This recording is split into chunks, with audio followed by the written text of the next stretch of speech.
Ladies and gentlemen, the very word secrecy is repugnant in a free and open society, and we are, as a people, inherently and historically opposed to secret societies, to secret oaths, and to secret proceedings. For we are opposed around the world by a monolithic and ruthless conspiracy that relies primarily on covert means for expanding its sphere of influence, on infiltration instead of invasion, on subversion instead of elections, on intimidation instead of free choice. It is a system which has conscripted vast human and material resources into the building of a tightly knit, highly efficient machine that combines military, diplomatic, intelligence, economic, scientific, and political operations. Its preparations are concealed, not published. Its mistakes are buried, not headlined. Its dissenters are silenced, not praised. No expenditure is questioned, no secret is revealed. That is why the Athenian lawmaker Solon decreed it a crime for any citizen to shrink from controversy. I am asking your help in the tremendous task of informing and alerting the American people, confident that with your help, man will be what he was born to be, free and independent.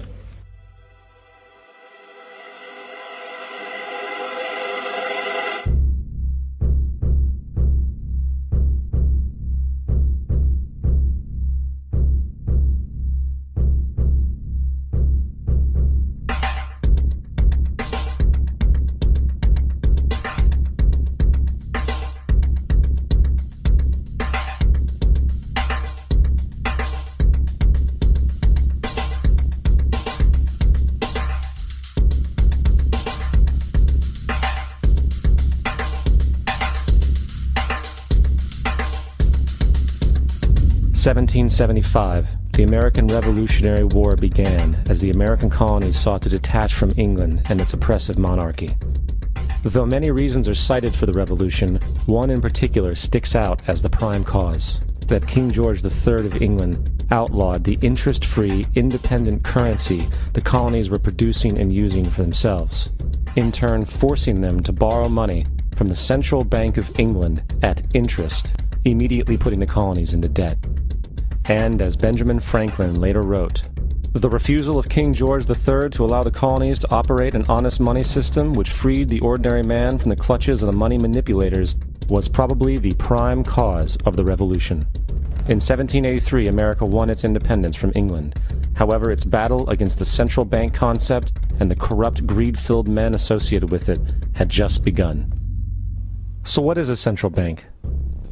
A central bank is an institution that produces the currency of an entire nation. Based on historical precedent, two specific powers are inherent in central banking practice: the control of interest rates and the control of the money supply, or inflation. The central bank does not simply supply a government's economy with money, it loans it to them at interest. Then, through the use of increasing and decreasing the supply of money, the central bank regulates the value of the currency being issued. It is critical to understand that the entire structure of this system can only produce one thing in the long run: debt. It doesn't take a lot of ingenuity to figure this scam out. For every single dollar produced by the central bank is loaned at interest. That means every single dollar produced is actually the dollar plus a certain percent of debt based on that dollar. And since the central bank has the monopoly over the production of the currency for the entire country, and they loan each dollar out with immediate debt attached to it, where does the money to pay for the debt come from? It can only come from the central bank again, which means the central bank has to perpetually increase its money supply to temporarily cover the outstanding debt created, which in turn, since that new money is loaned out at interest as well, creates even more debt. The end result of this system without fail is slavery, for it is impossible for the government and thus the public to ever come out of the self-generating debt. The founding fathers of this country were well aware of this.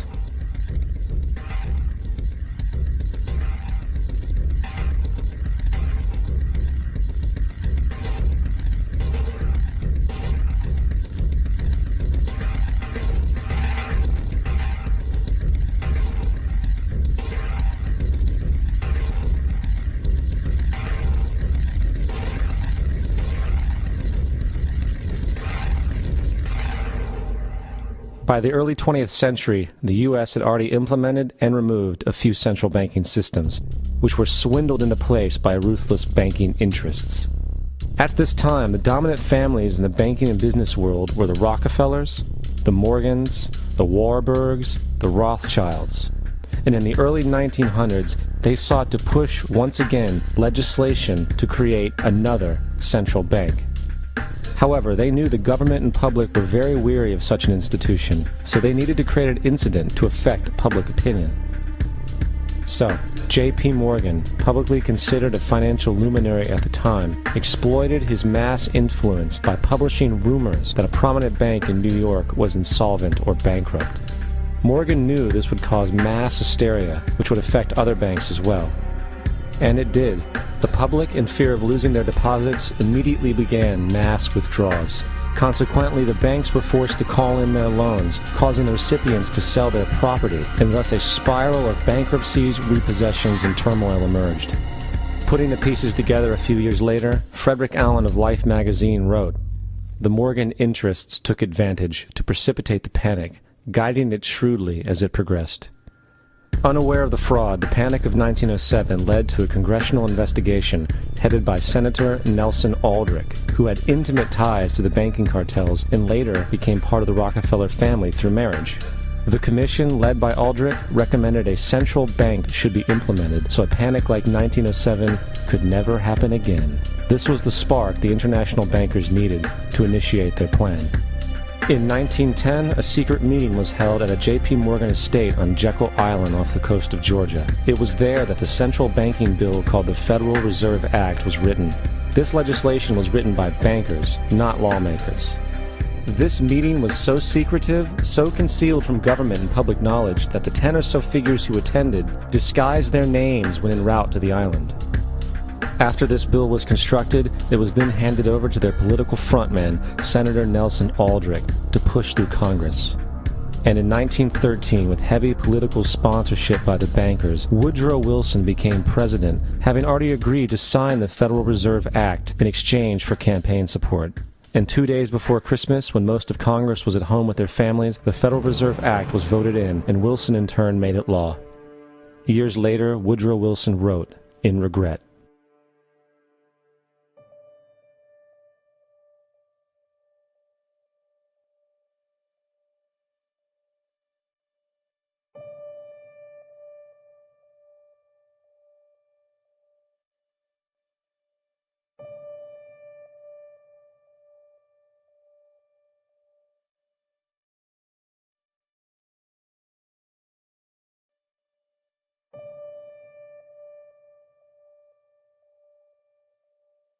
Congressman Louis McFadden also expressed the truth after the passage of the bill. A world banking system was being set up here, a superstate controlled by international bankers, acting together to enslave the world for their own pleasure. The Fed has usurped the government. Now, the public was told that the Federal Reserve System was an economic stabilizer, and inflation and economic crises were a thing of the past. Well, as history has shown, nothing is further from the truth. The fact is, the international bankers now had a streamlined machine to expand their personal ambitions. It's alive! It's alive! It's alive! For example, from 1914 to 1919, the Fed increased the money supply by nearly 100%, resulting in extensive loans to small banks and the public. Then, in 1920, the Fed called in mass percentages of the outstanding money supply, thus resulting in the supporting banks having to call in huge numbers of loans, and, just like 1907, bank runs, bankruptcy, and collapse occurred. Over 5,400 competitive banks outside of the Federal Reserve System collapsed, further consolidating the monopoly of the small group of international bankers. Privy to this crime, Congressman Lindbergh stepped up and said in 1921, "Under the Federal Reserve Act, panics are scientifically created. The present panic is the first scientifically created one, worked out as we figure a mathematical equation." However, the Panic of 1920 was just a warm-up. From 1921 to 1929, the Fed again increased the money supply, resulting once again in extensive loans to the public and banks. There was also a fairly new type of loan called a margin loan in the stock market. Very simply, the margin loan allowed an investor to put down only 10% of a stock's price, with the other 90% being loaned through the broker. In other words, a person could own $1,000 worth of stock with only $100 down. This method was very popular in the roaring 1920s, as everyone seemed to be making money in the market. However, there was a catch to this loan. It could be called in at any time and had to be paid within 24 hours. This is termed a margin call, and the typical result of a margin call is the selling of the stock purchased with the loan. So, a few months before October in 1929, J.D. Rockefeller, Bernard Baruch, and other insiders quietly exited the market, and on October 24, 1929, the New York financiers who furnished the margin loans started calling them in masse. This sparked an instantaneous, massive sell-off in the market, for everyone had to cover the margin loans. It then triggered mass bank runs for the same reason, in turn collapsing over 16,000 banks, enabling the conspiring international bankers to not only buy up rival banks at a discount, but to also buy up whole corporations at pennies on the dollar. It was the greatest robbery in American history. But that didn't stop there. Rather than expanding the money supply in order to recover from this economic collapse, the Fed actually contracted it, fueling one of the largest depressions in history. Once again outraged, Congressman Louis McFadden, a longtime opponent of the banking cartels, began bringing impeachment proceedings against the Federal Reserve Board, saying of the crash and depression, it was a carefully contrived occurrence. International bankers sought to bring about a condition of despair so that they might emerge the rulers of us all. Not surprisingly, and after 2 previous assassination attempts, McFadden was poisoned at a banquet before he could push for the impeachment. Now, having reduced the society to squalor, the Federal Reserve bankers decided that the gold standard should be removed. In order to do this, they needed to acquire the remaining gold in the system. So, under the pretense of helping to end the Depression, came the 1933 gold seizure. Under the threat of imprisonment for 10 years, everyone in America was required to turn in all gold bullion to the Treasury, essentially robbing the public of what little wealth they had left. And at the end of 1933, the gold standard was abolished. If you look at a dollar bill from before 1933, it says it is redeemable in gold. You look at a dollar bill today, it says it is legal tender, which means it is backed by absolutely nothing. It is worthless paper. The only thing that gives our money value is how much of it is in circulation. Therefore, the power to regulate the money supply is also the power to regulate its value, which is also the power to bring entire economies and societies to its knees.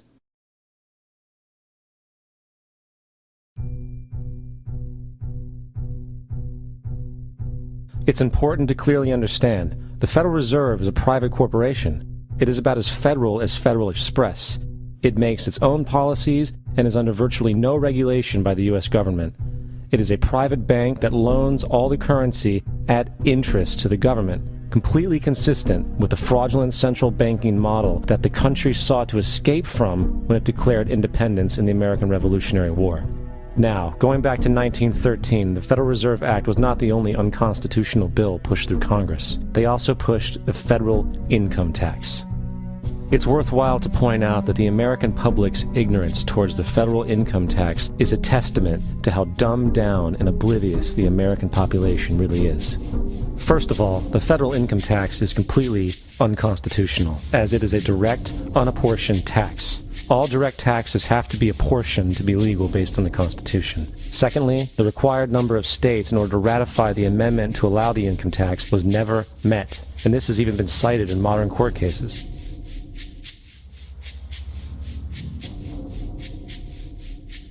Third, at the present day, roughly 35% of the average worker's income is taken from them via this tax. That means you work 4 months out of the year to fulfill this tax obligation.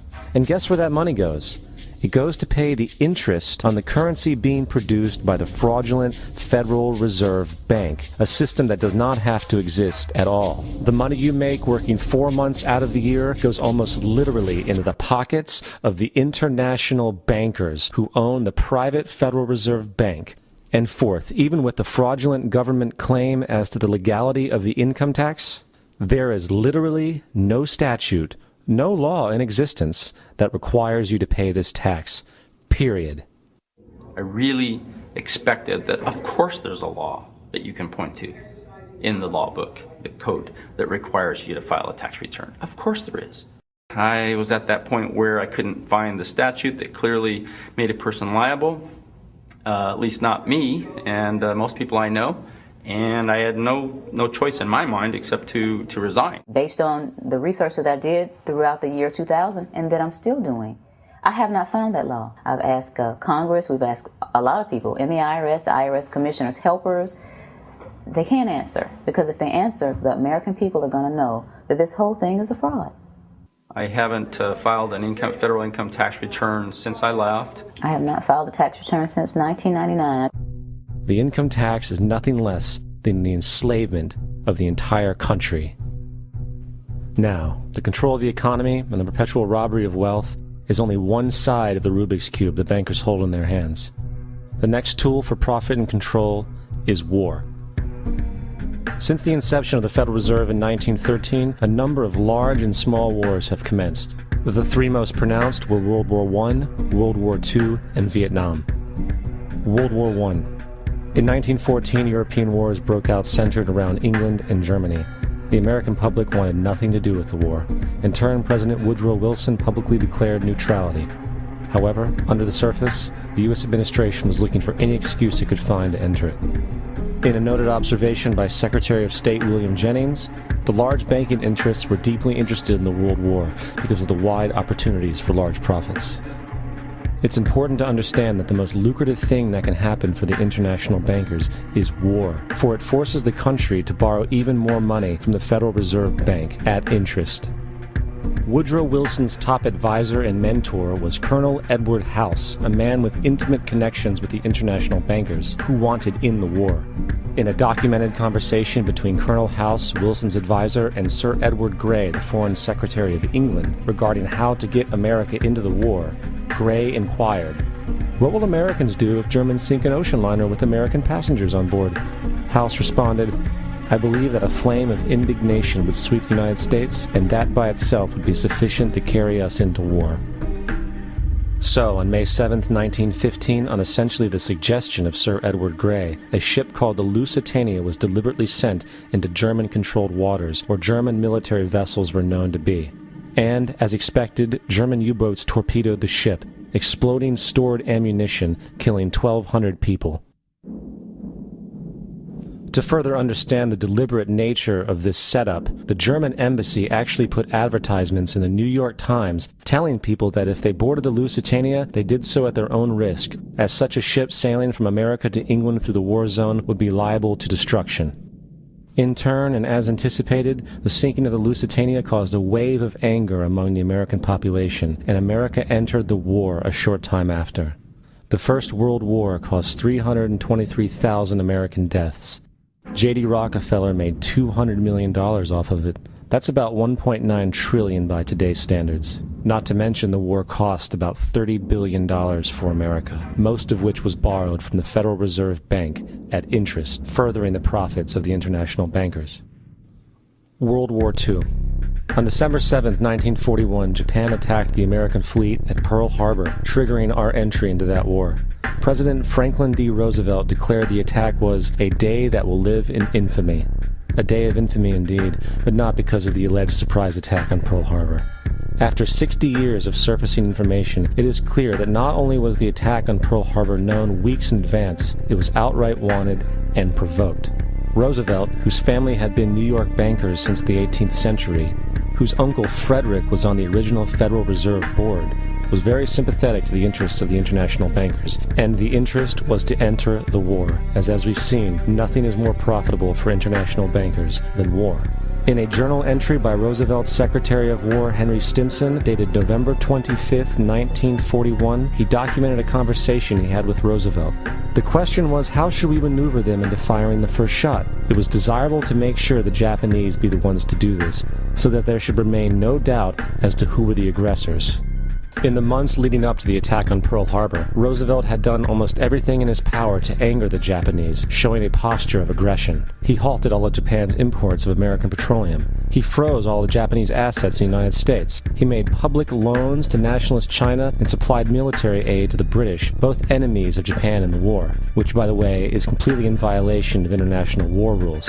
And on December 4th, 3 days before the attack, Australian intelligence told Roosevelt about a Japanese task force moving towards Pearl Harbor. Roosevelt ignored it. So, as hoped and allowed, on December 7, 1941, Japan attacked Pearl Harbor, killing 2,400 soldiers. Before Pearl Harbor, 83% of the American public wanted nothing to do with the war. After Pearl Harbor, 1 million men volunteered for the war.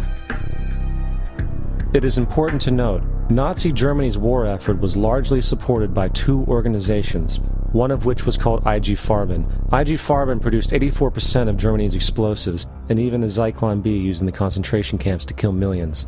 One of the unspoken partners of IG Farben was J.D. Rockefeller's Standard Oil Company in America. In fact, the German Air Force could not operate without a special additive patented by Rockefeller's Standard Oil. The drastic bombing of London by Nazi Germany, for example, was made possible by a $20 million sale of fuel to IG Farben by the Rockefeller Standard Oil Company. This is just one small point on the topic of how American business funded both sides of World War II.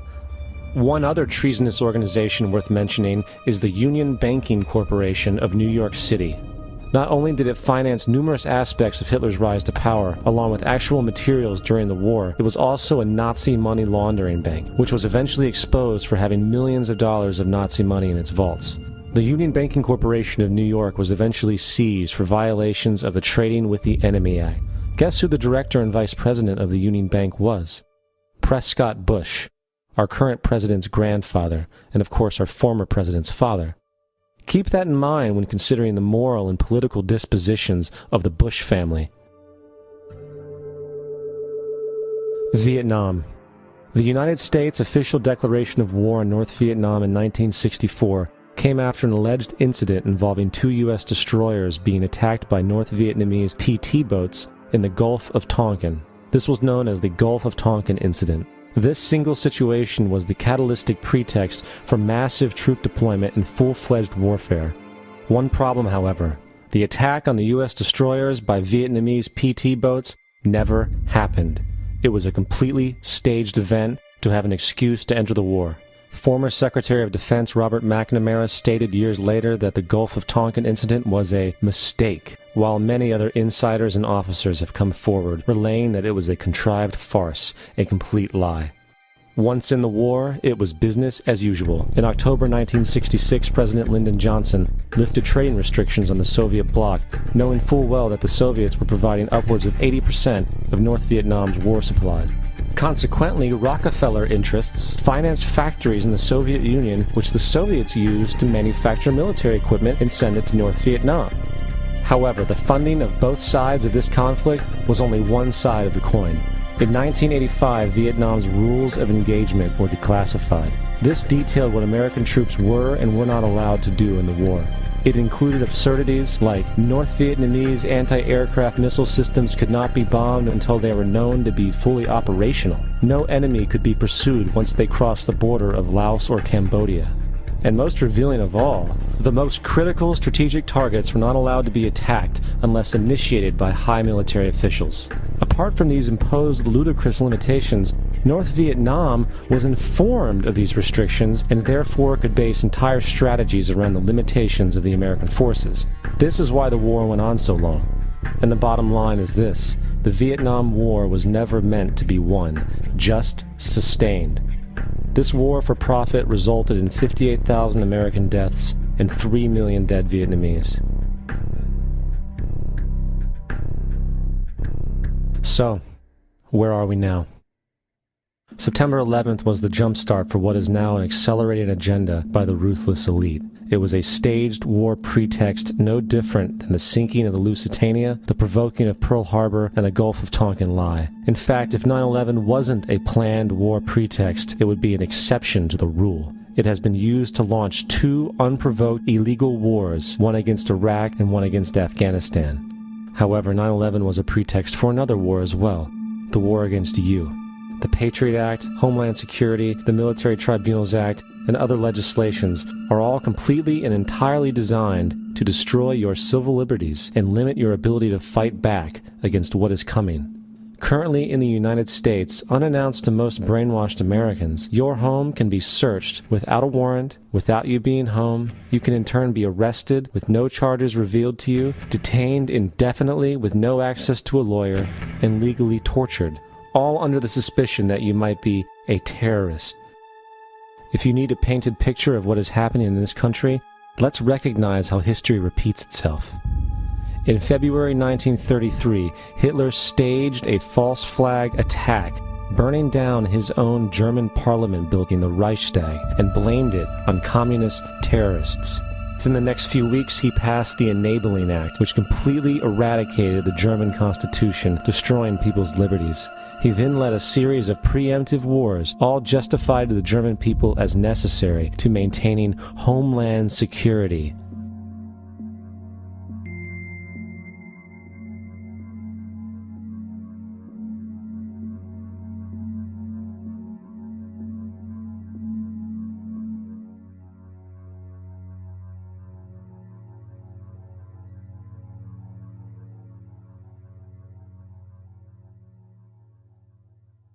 Am Schicksal des Kommunismus und der sich mit ihm verbrüdernden anderen Organisationen ändert dies nichts.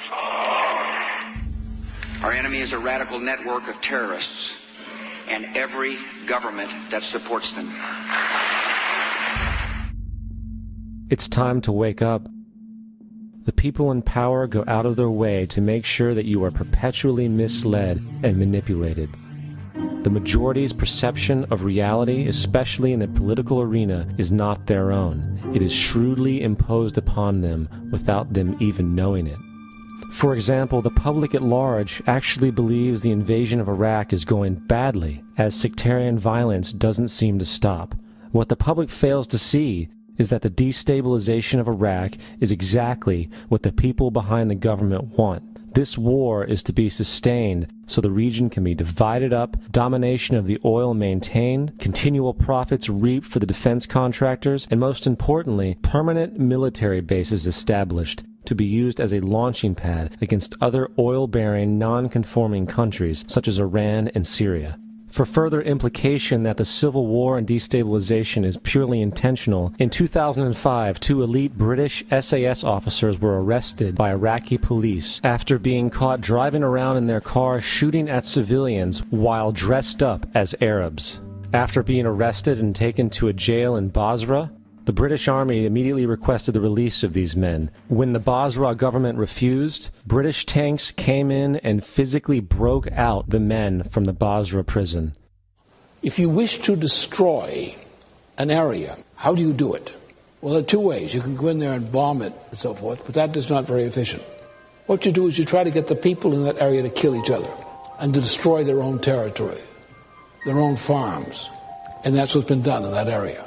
The way in which you destroy an opponent is get him to destroy himself by dividing his ranks against one another. Then you feed both sides. You have agents feeding both sides, inflaming both sides, and they kill each other off. And it's time that some of us woke up to this reality, to understand that people who try to maintain empires and create empires do it by manipulating the people they're trying to conquer. You might want to ask yourself why the entire culture is utterly saturated with mass media entertainment from all sides, while the educational system in America continues its stupefying downward slide since the U.S. government decided to take over and subsidize the public school system. What your government pays for, it gets. When we understand that, then we look at government-financed institutions of education and see the kind of students and the kind of education that's being turned out by these government-financed schools. Logic will tell you that if what is being turned out in those schools was not in accord with what the state and the federal government wanted, then it would change it. The bottom line is that the government is getting what they have ordered. They do not want your children to be educated. They do not want you to think too much. That is why our country and our world has become so proliferated with entertainments, mass media, television shows, amusement parks, drugs, alcohol, and every kind of entertainment to keep the human mind entertained, so that you don't get in the way of important people by doing too much thinking.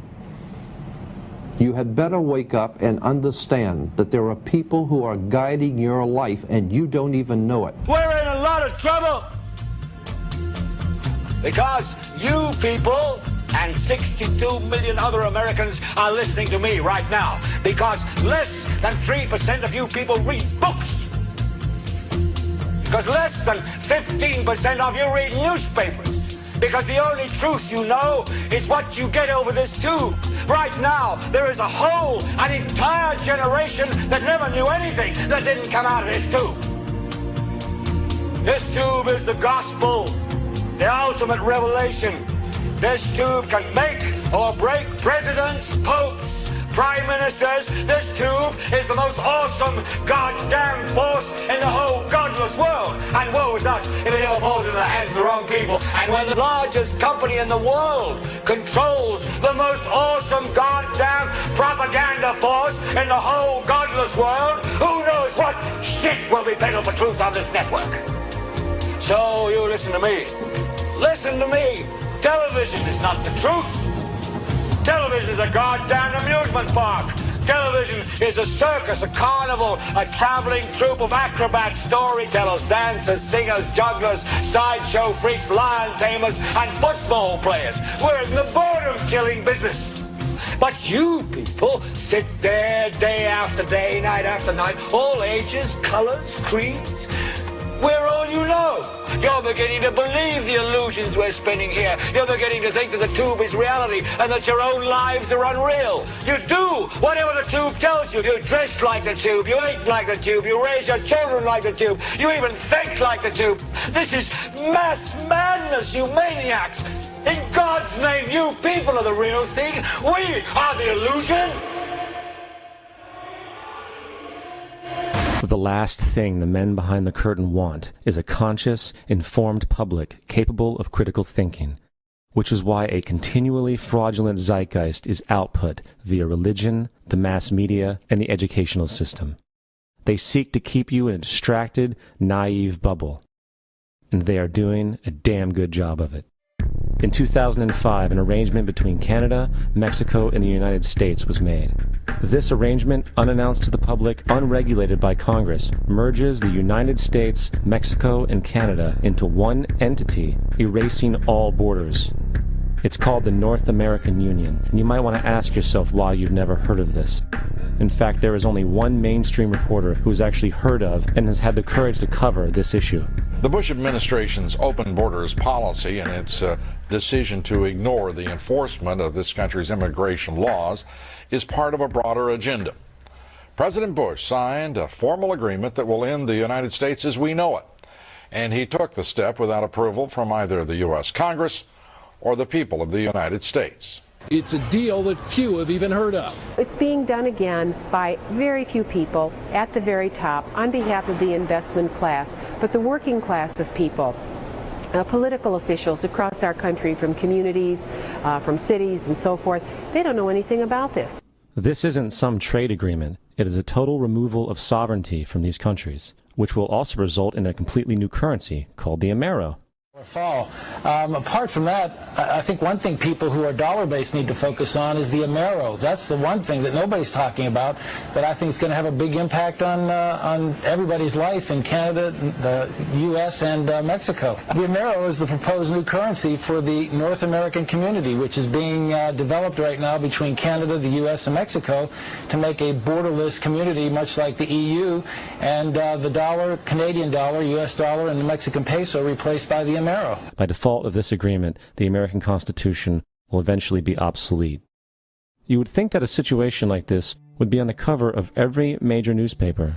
That is until you realize that the people who are behind this movement are the same people behind the mainstream media, and you are not told what you're not supposed to know. The North American Union is the same concept as the European Union, the African Union, and the soon-to-be Asian Union, and the same people are behind all of them. And, when the time is right, the North American Union, the European Union, the African Union, and the Asian Union will be merged together, forming the final stages of a plan these men have been working on for over 60 years. A one-world government.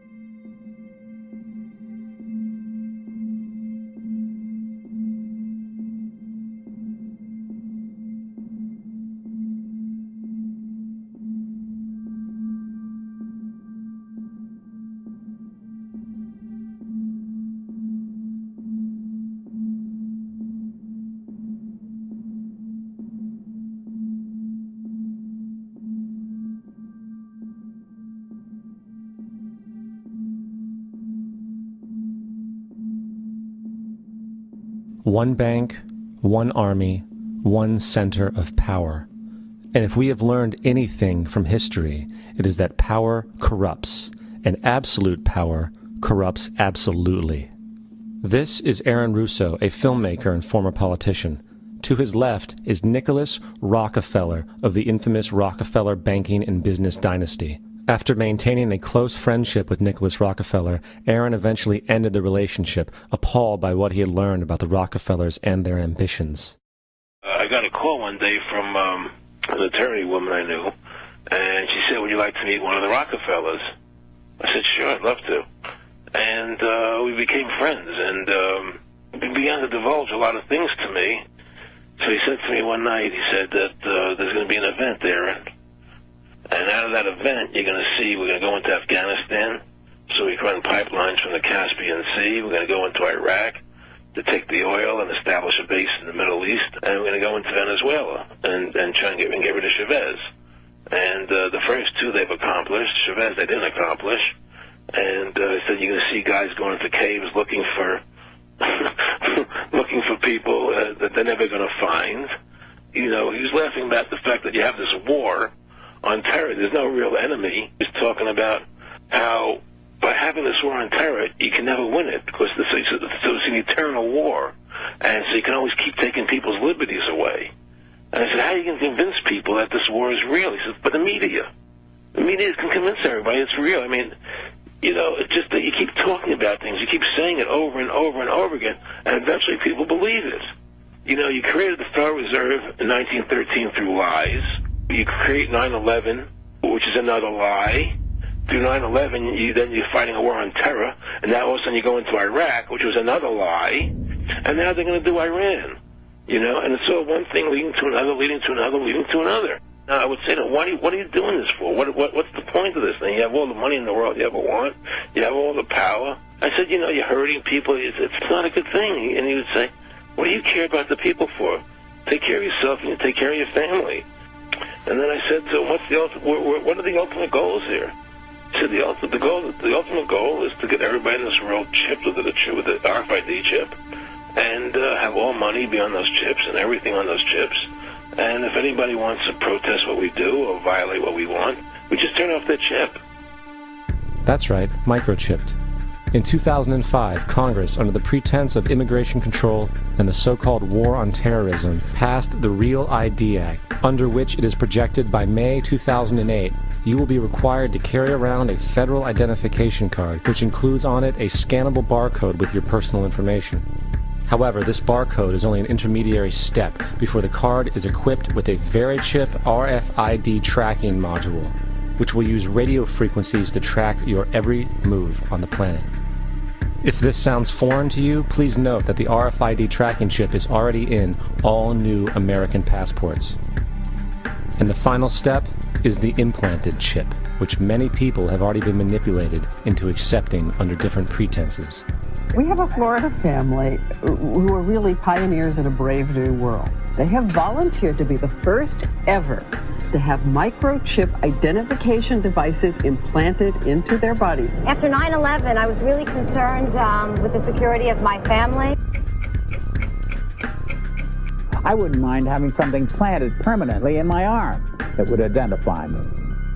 In the end, everybody will be locked into a monitored control grid where every single action you perform is documented. And if you get out of line, they can just turn off your chip, for at that point in time, every single aspect of society will revolve around interactions with the chips.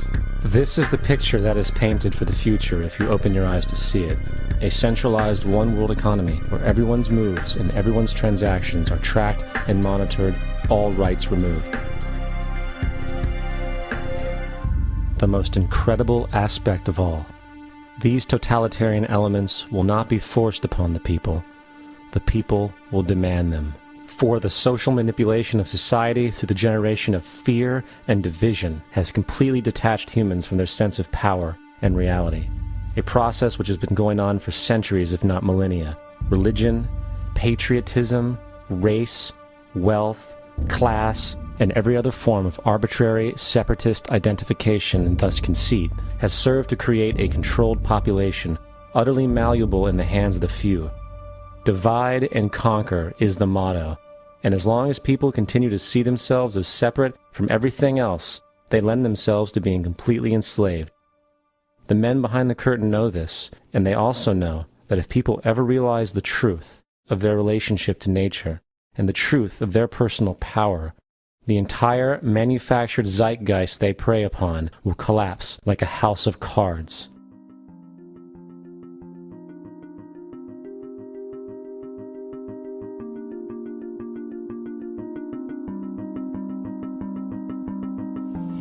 The whole system that we live in drills into us that we're powerless, that we're weak, that our society is evil, that it's crime-ridden, etc., and so forth. It's all a big fat lie. We are powerful, beautiful, extraordinary. There is no reason why we cannot understand who we truly are, where we are going.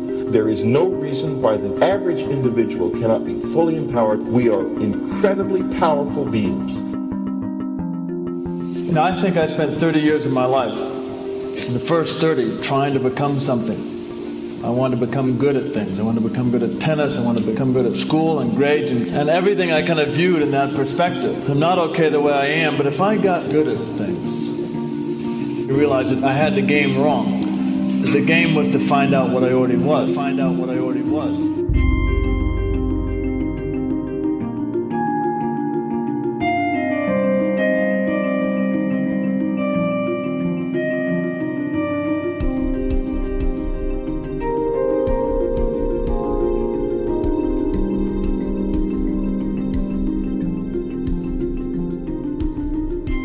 Now, in our culture, we've been trained for individual differences to stand out. So you look at each person, immediately it is brighter, dumber, older, younger, richer, poorer, and we make all these dimensional distinctions, put them in categories and treat them that way. And we get so that we only see others as separate from ourselves in the ways in which they're separate. And one of the dramatic characteristics of experience is being with another person and suddenly seeing the ways in which they are like you, not different from you, and experiencing the fact that that which is essence in you and which is essence in me is indeed one. The understanding that there is no other. It is all one. And I wasn't born Richard Alpert, I was just born as a human being, and then I learned this whole business of who I am and whether I'm good or bad or achieving or not, all that's learned along the way.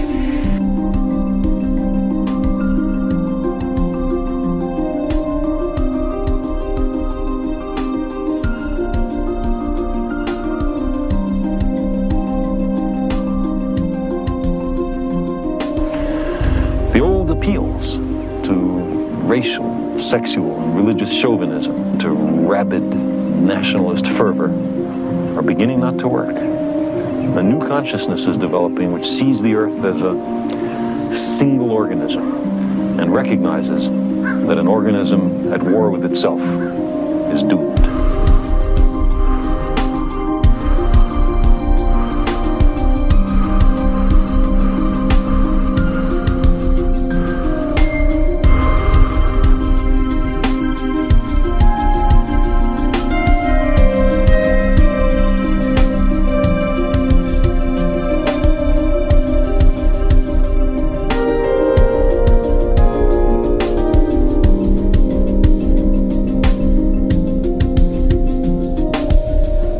Bill Hicks used to finish his shows with this.